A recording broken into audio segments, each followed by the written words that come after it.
السلام عليكم ورحمة الله.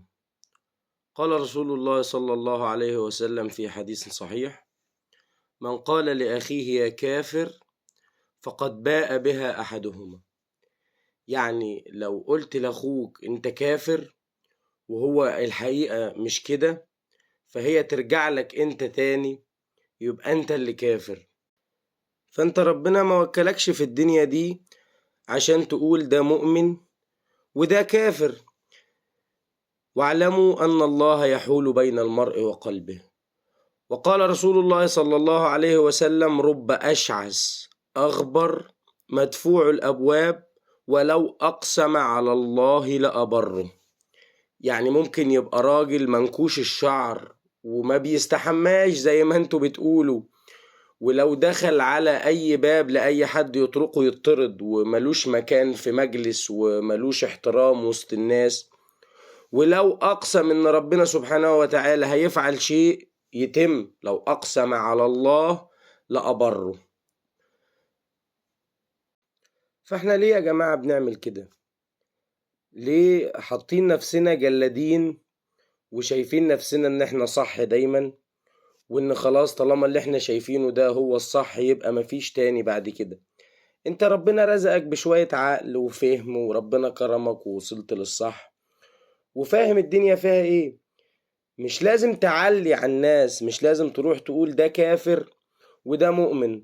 راجل بسيط عقله بسيط عايش على كده طول حياته، انت هتخليه كافر ليه؟ انت شفت منه ايه؟ طب هي فين الناس اللي بتبوس ايده؟ يعني معلش، يعني الناس عمالة تقول ان الناس بتبوس ايده والناس بتبارك فيه. طب فين الصورة اللي انت شفتها ان طب هل في واحد عاقل هيبوس ايد راجل زي ده؟ يعني معلش يعني.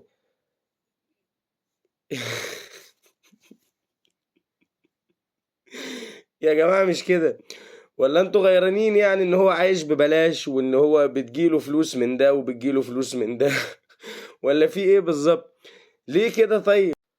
فباختصار الناس دي بسيطة بسيطة جدا، ابسط مما تتخيلوا. انت لو قعدت واتكلمت معاهم هتلاقي ان هما بساط بطريقة ما تتخيلهاش.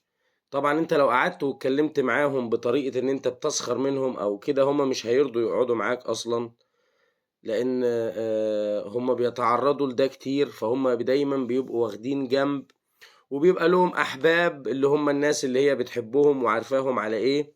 فممكن يقعد ويتكلم معاه ويدور وياخد ويدي معاه، مش اكتر من كده.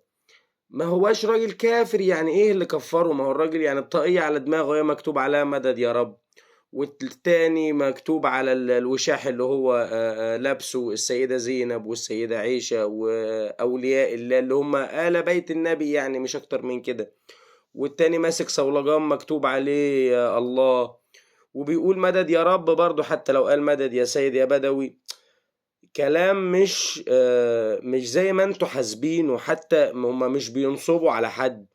الناس حتى لما بتديهم الفلوس بتديها لهم بنية الصدقة، مش بتديها لهم بنية ان دي فردة او انه شايف ان ده ولي. لا، بيقول لك هو راجل بركة. بركة دي في المفهوم بتاعنا مش ان هو بركة انه ولي. لا، بركة عندنا احنا كمصريين ان هو على الله. مش ولي من اولياء الله.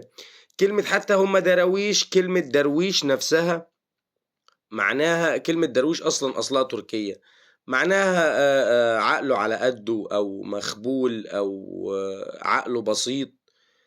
فاحنا مش لازم يعني نخليهم كفرة. لا، وانا مين في الدنيا دي عشان اقول ده مؤمن ولا ده كافر؟ وفي نفس الوقت برضو ربنا سبحانه وتعالى ما أمرناش بكده.